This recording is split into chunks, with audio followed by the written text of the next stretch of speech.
Okay, so guys, here we go. These are the two things that we're going to cover today. All of this obviously applies to gases, and we'll make that connection in just a minute. But guys, the way today is going to flow is it's going to start conceptually. We're going to remind ourselves about some of the things that we already know to be true about gases, because we've already talked about these when we talked about solids and liquids. Then guys, from there, what we're going to do is we're going to establish some baseline information about gases.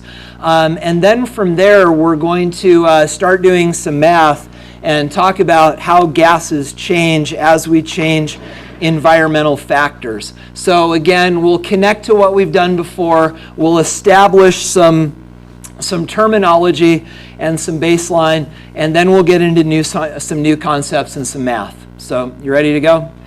Does this look comfortably familiar? Remember this? Remember when you learned about Tazvok? Takes on shape and volume of container. So guys, if it's not fresh in your mind, and I don't really expect it to be other than the SAGE review, here's what we said. We said solids are very ordered. Remember, intermolecular forces bind them together very tightly. They're in fixed positions so they don't take on the shape of their container. Then guys, we said if we add energy to solids, they turn into liquids. The structure collapses. Let's try this. Does the temperature change when the structure collapses? No, remember, no temperature changes during melting. Was that on SAGE? No? All right. Anyway, so guys, remember, then it melts, it turns into a liquid. This takes on the shape of its container. But in a liquid, they're still bound together by intermolecular forces. Then we add enough energy to get these things to boil. The intermolecular forces fly apart, and we've got a gas. Is that all coming back to you? You're good? You're all right? So guys, remember, what is it that causes intermolecular forces in the first place? The polarity of the molecules, right? Okay, so if these molecules are polar, they'll exhibit intermolecular forces. So when these things turn into a gas, are the molecules still polar? No.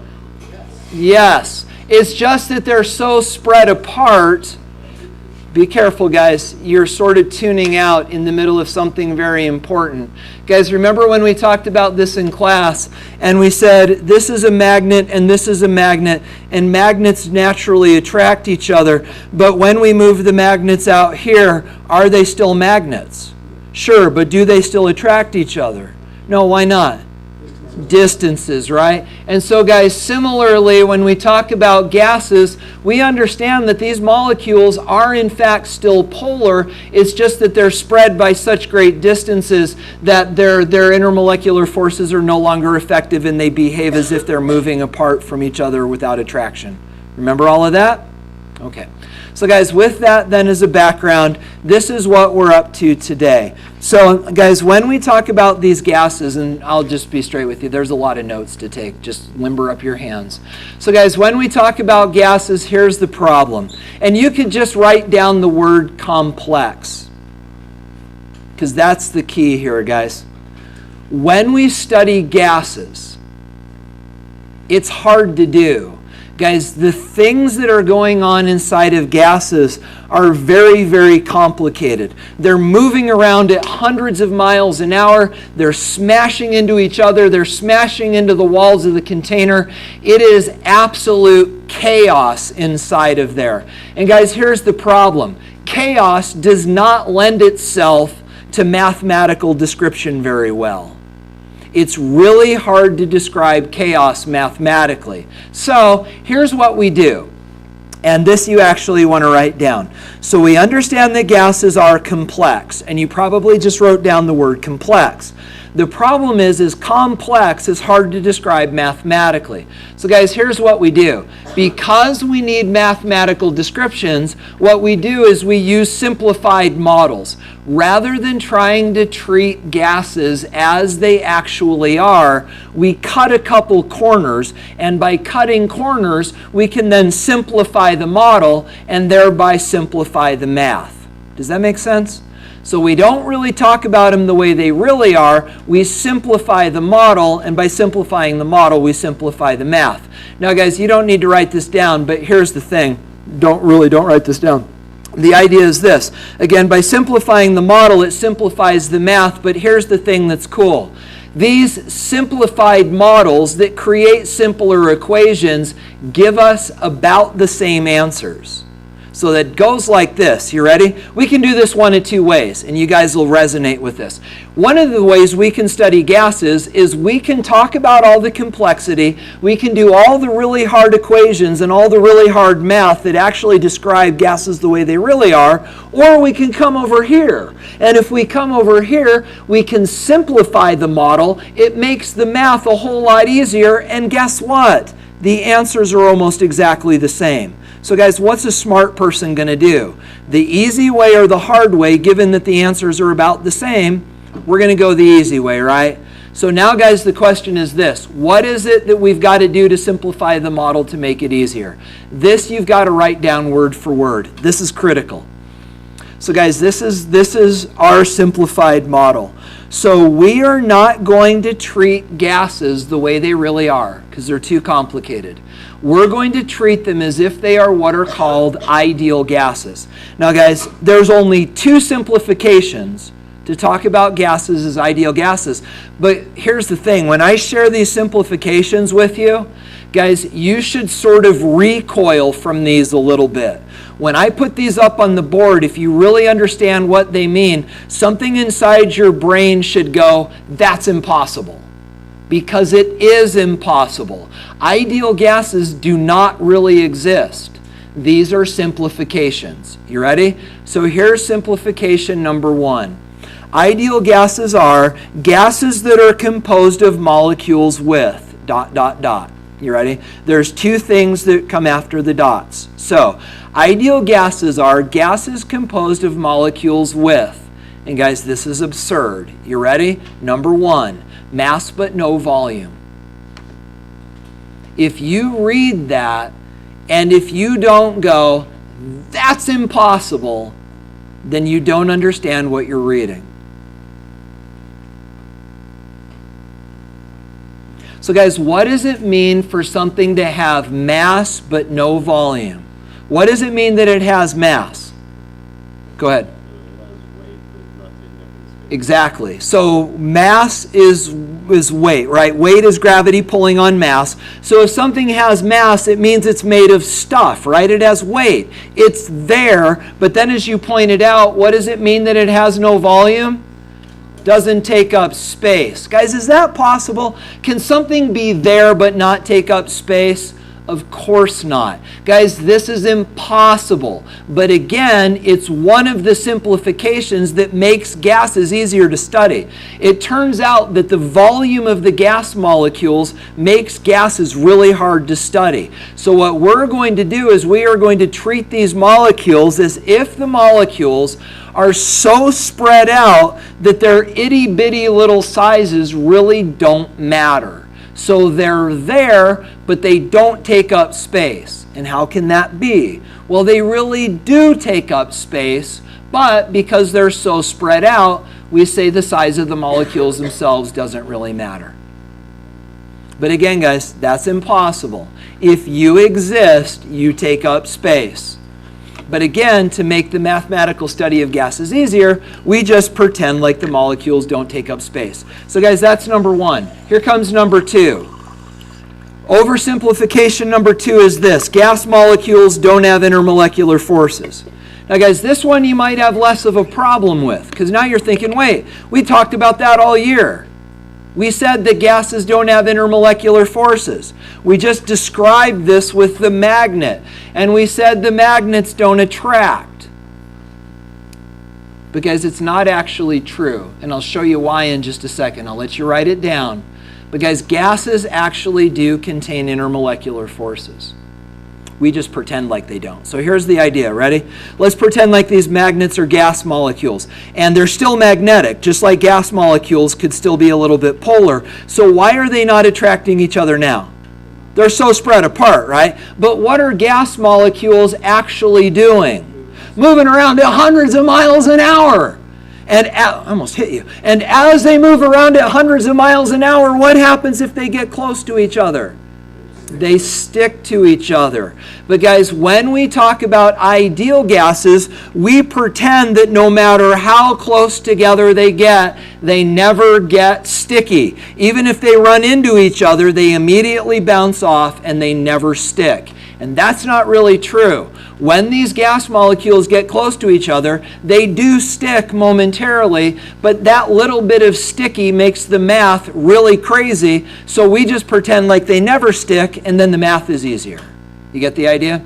So the summary of it then is this. These gas molecules are so spread out that no matter what they do, they can't attract each other, even if they get closer. We just pretend like they never stick.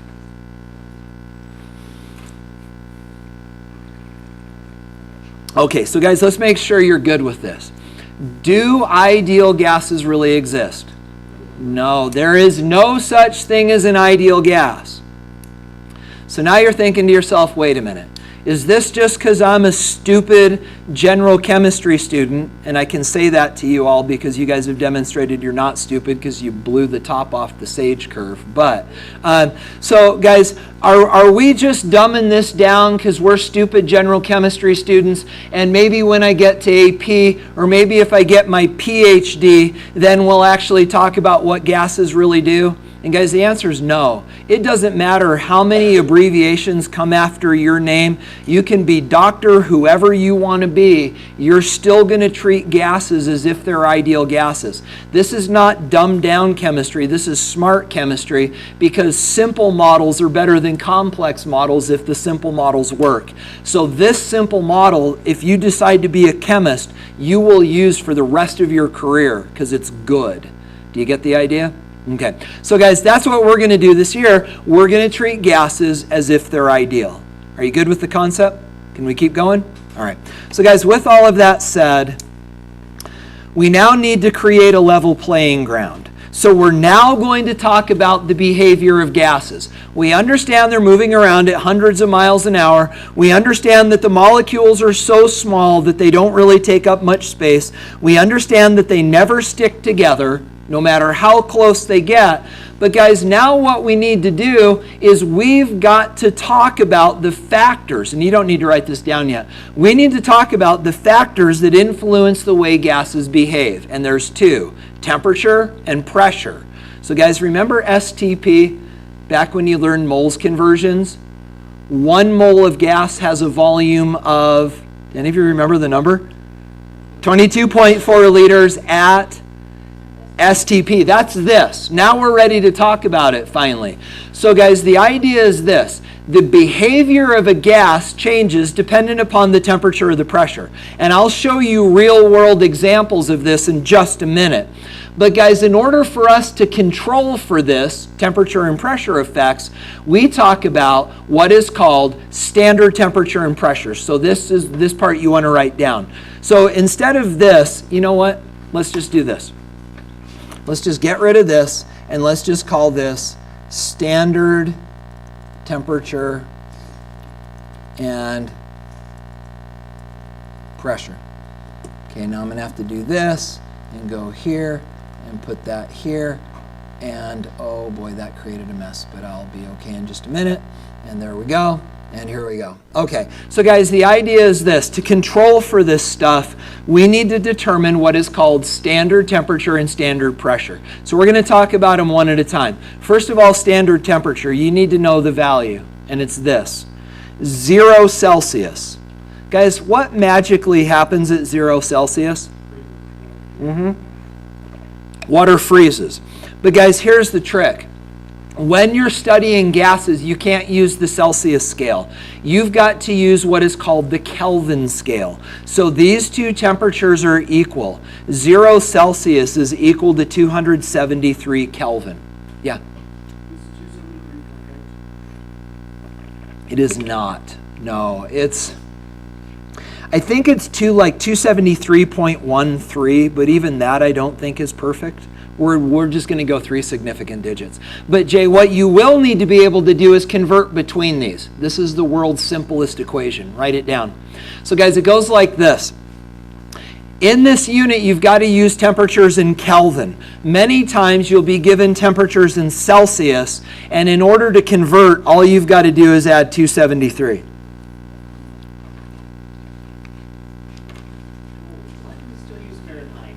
Because we're lazy Americans, and it's the same reason we use inches and pounds and miles and all of that stuff. You know, they tried to switch us to the metric system, right? In the early 70s. Did we already talk about that? Yes. Do you remember the only thing that persisted from the change?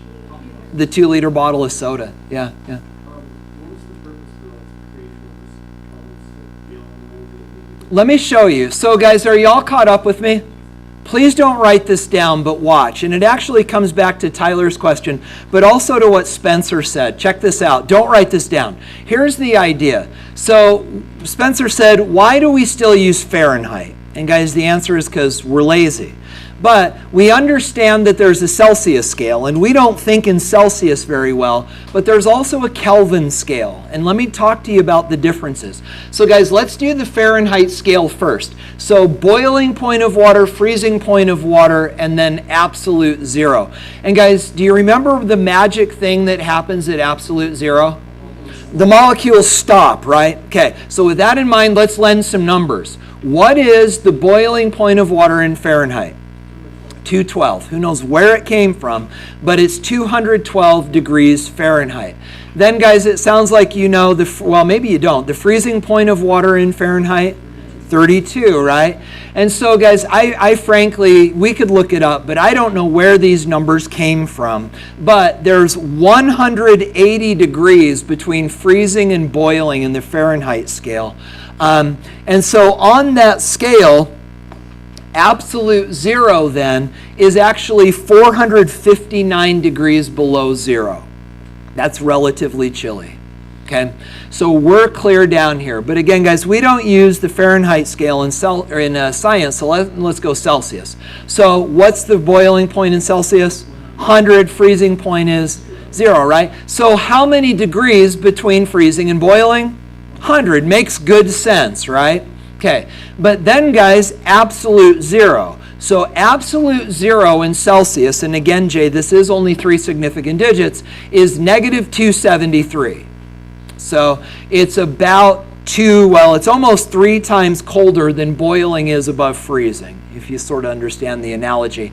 But guys, these are the numbers that we use in the Celsius scale. So then, Tyler, your question was, what's up with absolute zero, the Kelvin scale? Well, here's what they did. They knew that they needed another temperature scale that was suitable for measuring very low temperatures. And specifically as they were trying to liquefy gases. And so what they did is they came up with a new temperature scale. Lord Kelvin did this. And what he did is he adopted the Celsius scale. So guys, the Celsius and the Kelvin temperature scale is exactly the same. The only difference is the 0 point. So guys, down in the Kelvin scale, Lord Kelvin said, let's move the 0 point. And so instead of making the 0 point the freezing point of water, he just said, let's make the 0 point 0 Kelvin. Then it turns out, because he based this on the Celsius scale, a Celsius degree and a Kelvin are the same size. So if that's true, what's the freezing point of water in Kelvin? 273. And what's the boiling point of water in Kelvin? 373. Now, guys, this brings up a really interesting question. What can Kelvin temperatures never be? Negative. You can't have a negative Kelvin temperature because you can't be below absolute zero. But the reason, Tyler, that he chose this is in Kelvin's mind, he was thinking, at absolute zero, motion is stopped, right? So energy is zero, so temperature should be zero. So what Kelvin did is he brought energy and temperature together at a common 0 point. So, guys, the other thing you should know is this. There's no such thing as a degree Kelvin. I had university professors that would actually mark the entire problem wrong if you labeled your temperatures in degrees Kelvin. It turns out it's not a degree Kelvin. The reason is because Kelvin are not a distance between 2 fixed points. Celsius is the distance between the freezing and boiling point of water.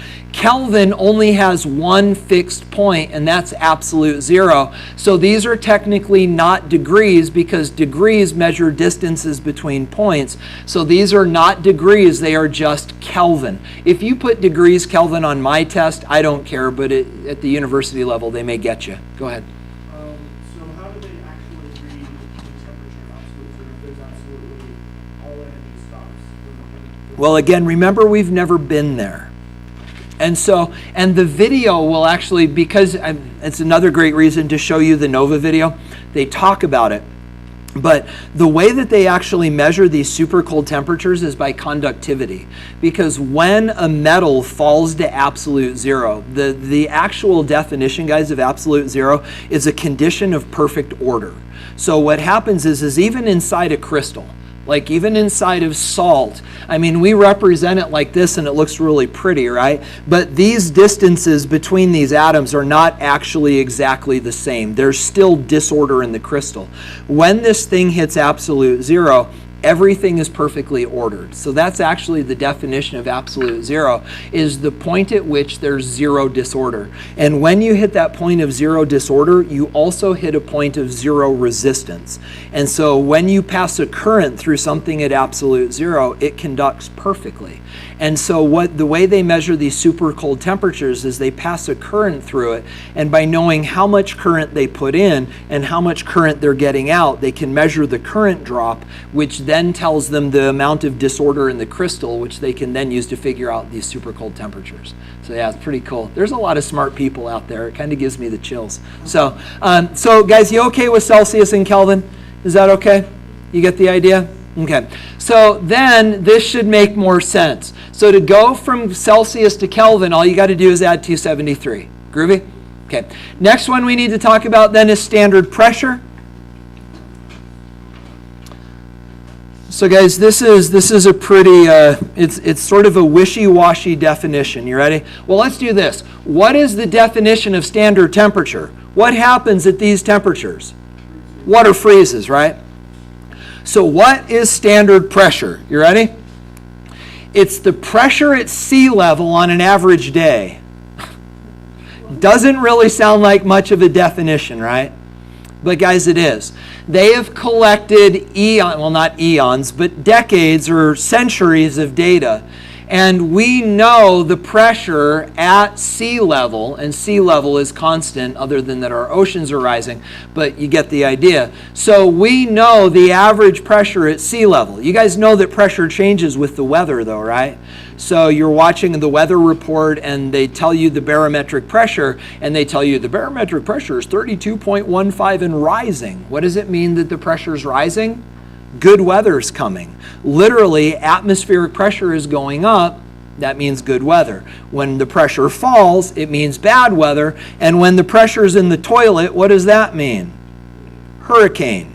Guys, the lowest pressures ever recorded on Earth are in the eyes of hurricanes.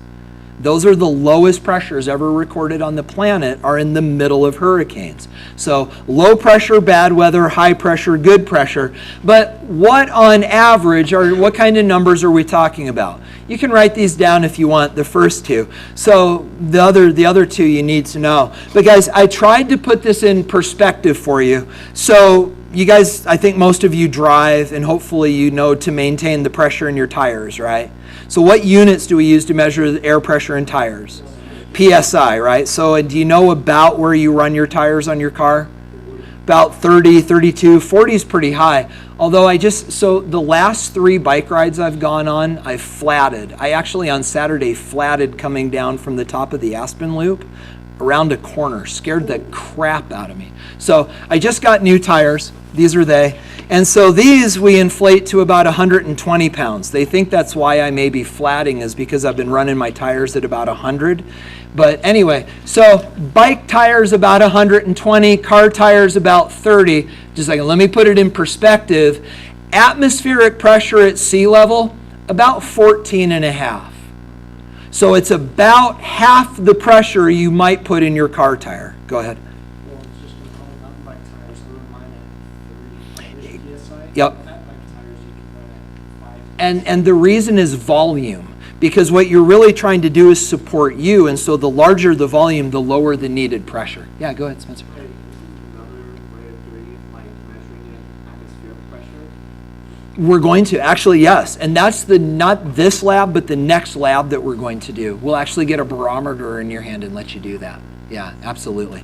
So guys, PSI, but you don't need to know this one. Here's another unit of pressure. Maybe when you watch the news, again, they tell you the pressure 29.92, and they never give you the units. It's actually inches of mercury. And I'll explain that to you in class not next time, but the time after. Yeah.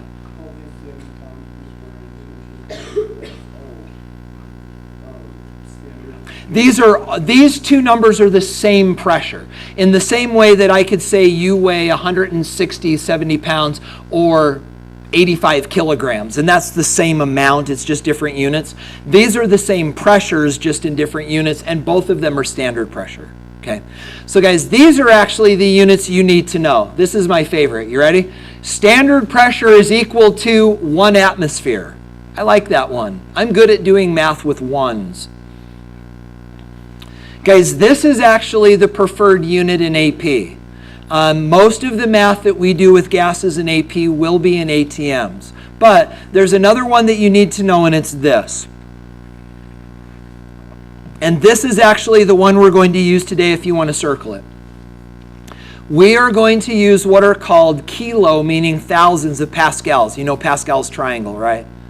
Pascal was a pretty amazing dude.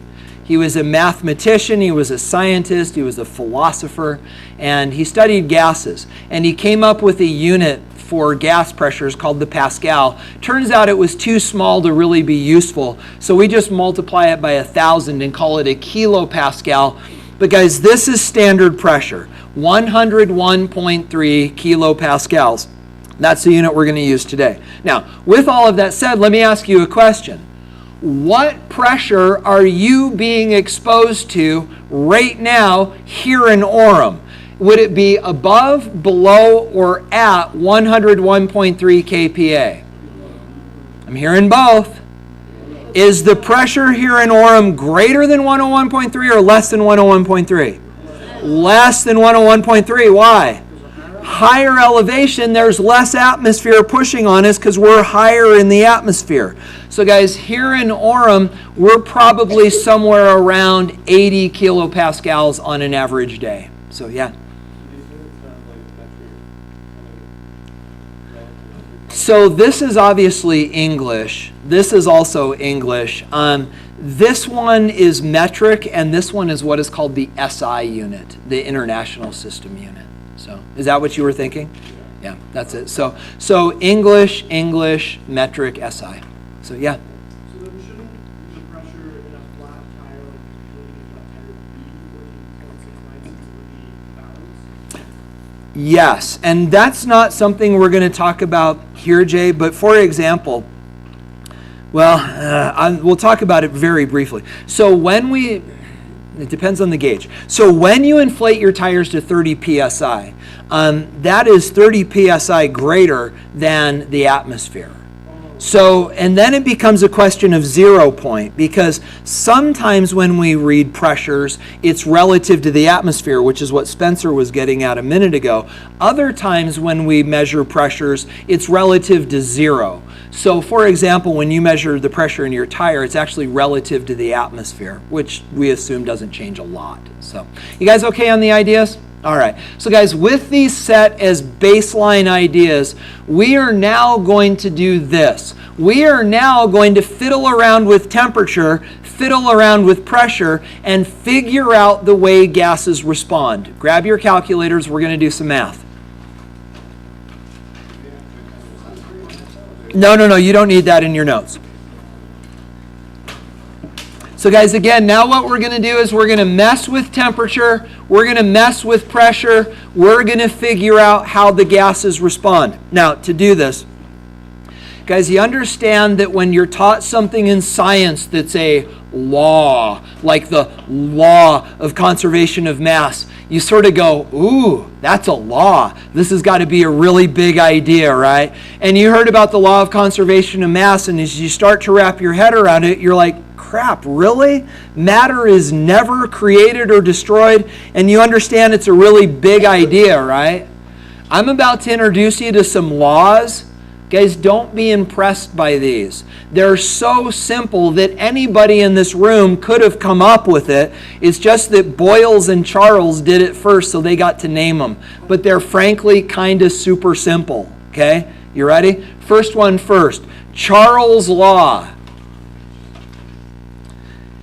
Remember how I told you earlier when we talked about ideal gases and I said if you really understand what you're reading, you're going to go, that's impossible? Well, guys, if you really understand Charles' Law, your response should be, duh. It's really obvious. You ready? Charles' Law says this: the volume of a gas at constant pressure varies directly with Kelvin temperature. And you read that and you go, whoa, Kelvin temperature, that sounds new. And varies directly, that sounds like proportions. Guys, all this means is hot things get big and cold things get small. That's it. All that this means, and let me show it to you graphically. And you don't need to write this down, it's that obvious. Guys, all it means is this. You ready? Watch the arrows. If you have something that's hot, it's big. That's a direct relationship. The hotter something gets, the bigger it gets. And then the colder something gets, the smaller it gets. You already know that. It's just that Charles thought of it first, so he got to name it. I know. Way to be, Charles. The early bird gets the worm.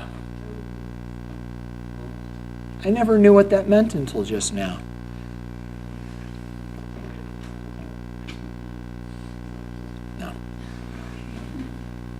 That one I figured out before.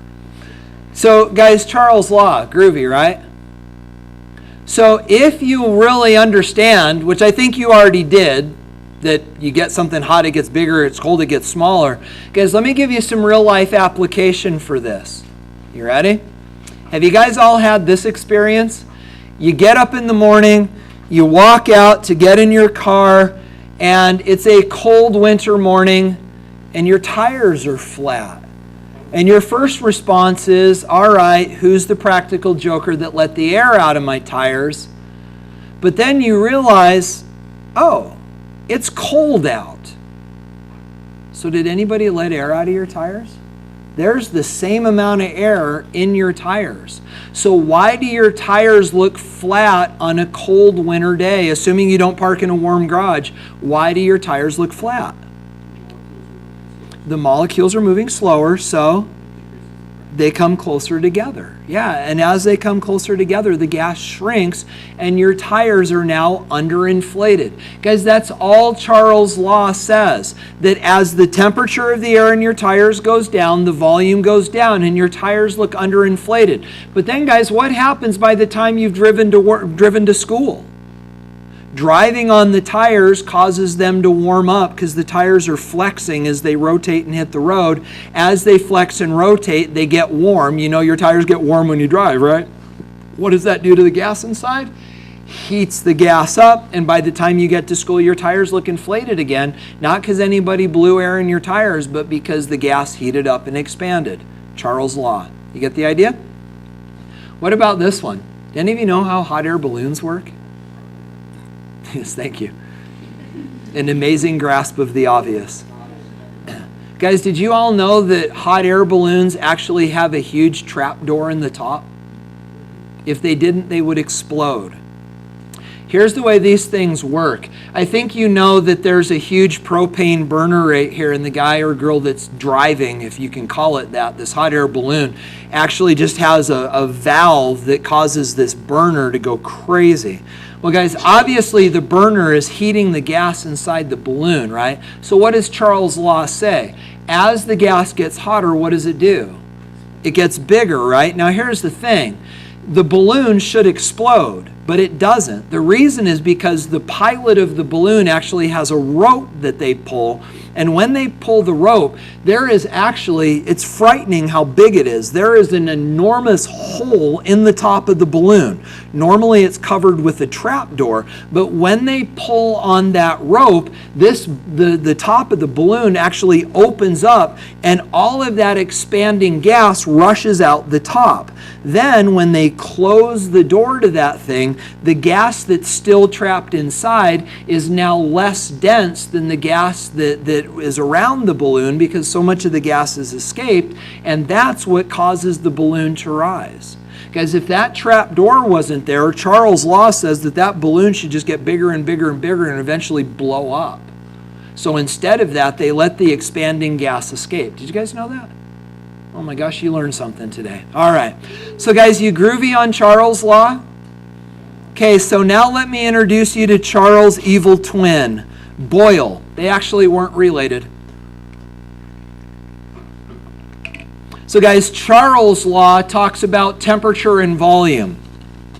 What's the other factor that determines the behavior of a gas? Temperature and pressure. Standard temperature and pressure. Boyle's law talks about pressure, and it says this: the volume of a gas at constant temperature. Notice, guys, we're always keeping the other one constant. In Charles' law, we keep pressure constant. Now in Boyle's law, we're keeping temperature constant. So the volume of a gas at constant temperature varies inversely with pressure.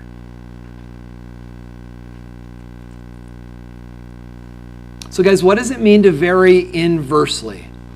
Opposites, right? Okay, so let me show it to you in picture form. So the idea is this: if the pressure goes up, the volume will go down. It means you're squeezing something and it's getting smaller. Then guys, if the pressure goes down, the volume will vary inversely and it will go up. So there's an inverse relationship between pressure and volume. And I've got some neat examples for this I want to show you. Are you guys drawing this, or can I go? Oh, wait a second. We're almost done. It didn't. We got a couple math problems to, maybe not quite almost done. We got a couple math problems to do, and then we'll be done. Okay, y'all caught up? So guys, check this out. This is not a hot air balloon. Do any of you know what it is? It's a weather balloon. And guys, they work on a completely different principle. Weather balloons actually don't use hot air to rise. These things are actually full of helium. Now guys, here's the thing. This weather balloon is ready to launch. Let me zoom into it so you can really get a sense of it. Guys, this weather balloon is ready to go. They're going to let this thing head up into the atmosphere. What seems weird about it? It ain't inflated. But guys, they never fully inflate weather balloons before they send them up. This is actually the proper inflation for a weather balloon. Why? Well, as it goes up in our atmosphere, you've all let go of that, or maybe you didn't want to and you were scarred by this as a child. You got the balloon at the birthday party and you thought you had a hold of it, and you walked out of the birthday party and let go and it went away, and you're still probably sad about that. Right. But you understand that when you let go of a helium balloon, it goes up because the helium's less dense than the air. But guys, here's the idea. Apply what we said before. Why is the pressure in Orem not standard pressure? We're higher in the atmosphere, so the pressure is lower, right? So what happens if we just keep going up in the atmosphere? The pressure is going to get lower and lower and lower and lower, right? So guys, the same thing happens to this weather balloon. As this weather balloon climbs through our atmosphere, as it goes up, the pressure pushing in on the balloon goes down. So what's going to happen to the balloon? It's going to get bigger. That's Boyle's law. The pressure pushing in on the balloon drops as the balloon goes up. You get that? So as the balloon goes up in the atmosphere, the pressure pushing in on it decreases and the balloon gets bigger. So what would happen to this balloon if they fully inflated it and then sent it up? It would explode almost immediately. So they send this thing up underinflated, so as it rises, as the pressure decreases, the balloon can just inflate itself, not because they're adding more helium, but because the helium is expanding because the pressure is going down on it. You get the idea? Okay, so this is sort of the opposite of this. You guys have all had this experience, right? You know what this represents? Your ears popping at the bottom of the diving tank in a swimming pool. You understand that, right? That the similarities between a pool of water and our atmosphere are very good. And so if you're up here at the surface of the water at a depth of 0, your ears are experiencing 1 atmosphere of pressure. When you go down to a depth of 10 feet, you have doubled the effective pressure on your ears. 10 feet, which isn't the bottom of a diving tank about 10 feet? Is that true? What is it deeper than that? Whatever. When you're down 10 feet, you are now experiencing 2 atmospheres of pressure. You go down to 20 feet and it's now 3. But guys, not only do your ears experience increased pressure, but if you were to take a balloon with a volume of 60 liters, and if you were to take it down 10 feet, its volume would cut in half. It would now be 30 liters. If you go down to 20 feet, it would actually be cut by 1/3, and it would be 20 liters and so on. So the idea is the deeper you go in the water, the greater the pressure and the smaller the gas. That's Boyle's law as well. Do you get the idea? Is that okay? Questions on Charles or Boyle's law? You guys ready to do some math? You're good? Okay. So guys, this is what we're going to do with that then.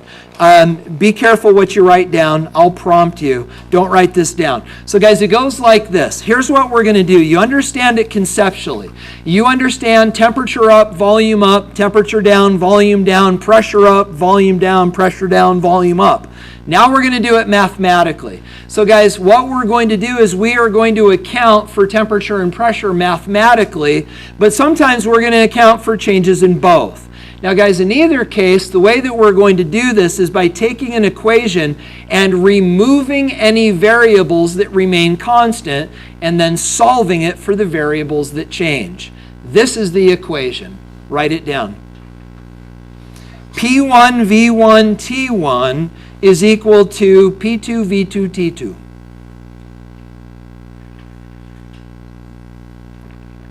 P1 V1 T1, P2 V2 T2. So guys, this is the mathematical expression that actually brings together Boyle's and Charles' law. So here's what we got. We've got the pressure, volume, and temperature at one set of conditions, then the pressure, volume, and temperature at another set of conditions. And the way that this is going to work is you are going to be given 5 of these 6 things, and you're just going to solve for the one that you're not given. Although what could happen is sometimes it's just one of them won't change, and therefore we cancel it out. So guys, we're going to solve 3 of these, and then you're going to have time to do homework. You ready to go? Were these on the SAGE test? Although I guess technically I'm not allowed to ask you that, but good. Was there any gas stuff on this? I don't care if they get mad. Was there any gas stuff on SAGE? This is being recorded, so I don't care. Any gas stuff on SAGE? Yes. This is what remember the picture that I showed you of the flat tire? And the analogy was in winter your tires go flat. I chose that analogy because every year up until now, we actually went over this unit in February. Remember when we did intermolecular forces and phases? The very next unit we should have done is gases. And then you understand flat tires in winter because it's February. But we pulled this out of the flow this year because I thought it wasn't going to be on SAGE, so we just figured save it to the end, and then your SAGE scores go up because we covered all the other stuff you did need to know. There's so much stuff on Equilibrium, I know. Yeah, good thing we covered it. Yeah. Here's the thing that's crazy. Tyler, last year we hadn't done equilibrium before SAGE. Yeah, my kids were a little frustrated. Okay, so guys, we are going to solve this 3 times. You ready? I would encourage you to write down examples. It reads like this. You collect 75 cubic meters. How big is a cubic meter? Frankly, it doesn't matter, but it's about the size of like a dishwasher. So you collect 75 cubic meters of gas at 25 degrees Celsius. What is the volume at 150 Celsius? So you take this gas at 25, you heat it up to 150. How big is it going to be? Well, guys, first of all, let's talk about it. What does the answer have to be? Bigger than 75, right? You all said you understood Charles' law. When you heat up a gas, it gets bigger. But the answer is not just bigger. We're going to come up with a numerical answer. You ready? Play along with me at home. Here we go. P1, V1, T1, P2, V2, T2. Guys, you've got to write down the equation. And it's not just because I'm a weird teacher that teachers are supposed to demand equations. If you don't write down the equation, you're not going to know where the numbers go. So please write down the equation. Yeah. So I'm just assuming this thing is this at normalized pressure. Good question. Great. And here's the answer. It doesn't matter. And the reason it doesn't matter is because and guys, this is what Spencer, I think, is picking up on. Does it tell us anything about pressure? No. So watch the board. So guys, because it doesn't tell us anything about pressure, we assume it's not changing and cancel it out. And that's, Spencer, what I meant by it doesn't matter. What I meant was we assume it's not changing and therefore it cancels out. So guys, then what you've got to do is just plug things in. So we need V1, which is volume 1. What is our first volume? 75 cubic meters. So write it down. Now guys, be really careful here. Not now. You can write down the 75. But the next question's tricky. What is T1? Temperature 1, right? So let's do it this way. At what temperature is the volume 75 cubic meters? Not 25. It's actually 298 Kelvin. You've got to, it is 25 Celsius, but you have to convert to Kelvin by adding 273. Now guys, what is our volume 2? X. That's what we're solving for. And now I think you know the trick. What's our temperature 2? Nice work. So it's 150 plus 273, 423. Now guys, once you get to this point, and forgive me if this isn't okay to say, I just pray you can do the math. You really don't have to show it. But if you're not sure how to solve this, guys, here's what you're going to do. Take 75, divide it by 298, right? Turn this into a decimal. Then what are you going to do with the 423? Multiply by it. So you would go 75 divided by 298, and then multiply by the 423. And yeah, for some reason, Orem High School math students love to cross multiply. And guys, the answer that I get is 110.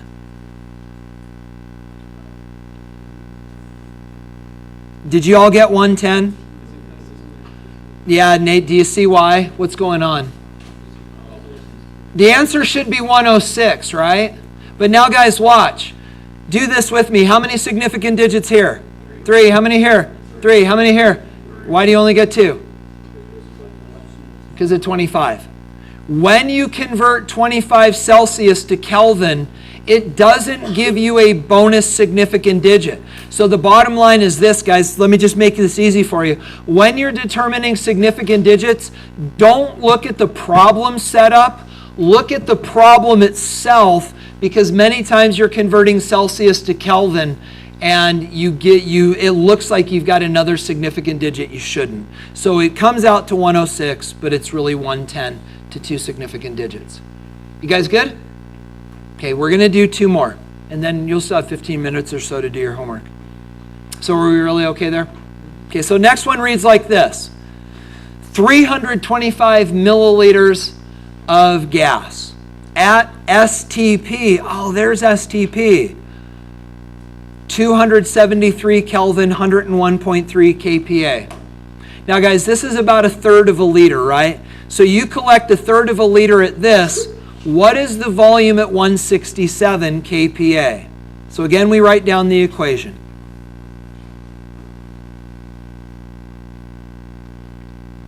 Now, which are we changing? Temperature or pressure or both? So it says, what is the volume at this new pressure? So we know we're changing pressure. Are we changing temperature? Does it say anything about a new temperature? No, so we assume that it's not changing and we cancel it out. Now we just blew the denominator off the fraction. So now everything's going to happen in the numerator. So guys, what is the first pressure that we're given? Not 167. We know the volume at what pressure? Standard pressure, which is 101.3. Oh wait, I did those backwards. Sorry, hold on. Not that it matters because multiplication is reflexive, but technically those are backwards. Oh, poop. Ah! Okay. Oh, look, I did it. That was magic. Now I wonder what's going to happen. Well, we'll see. Okay, so guys, we know that the pressure then is... Oh, now it's out of order. Okay, you get the idea. Good heavens. All right, so the pressure is 101.3. The volume is 325. Now, our new pressure is 167, and our volume is X. So now, guys, again, I'd really love it if you don't have to show the math. But all you've got to do is multiply 101.3 times 325, divide it by 167. And I get 197.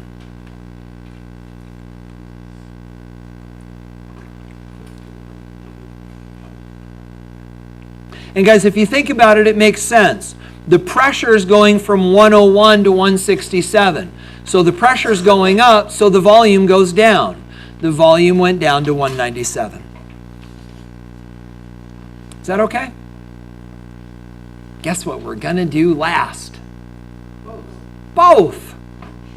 Won't that be fun? You guys all caught up? Questions on that one? Okay, and guys, this is just what your homework will look like. So it reads like this. This one's a little backwards.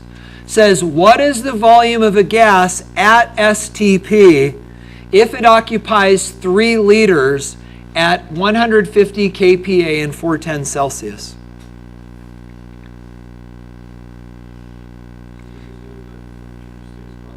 It doesn't, because it's going from standard temperature to 400. So it says the volume is 3 liters at these conditions. What is the volume at these conditions, standard temperature and pressure? Yeah, just a second. So there was a situation in which both the temperature and pressure. That's this. Oh, so that's it. So yeah, so we need to figure out. But we'll do them together. Olivia, we're going to... Here, let's do it. So guys, equation first, right?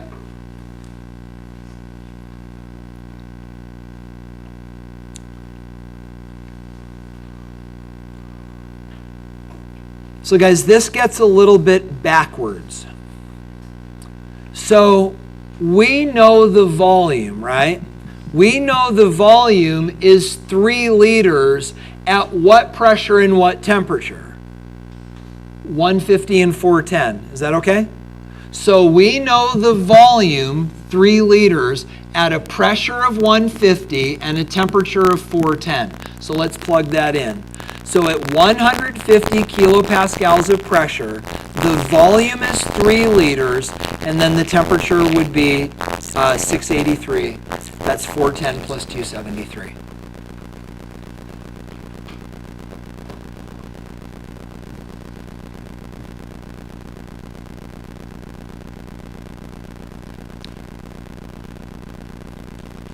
What we want to know is the volume at what conditions? Standard temperature and pressure. So guys, what is standard temperature? 273 Kelvin. What is standard pressure? 101.3 kilopascals. So at 101.3 kilopascals, we want the volume, and standard temperature is 273.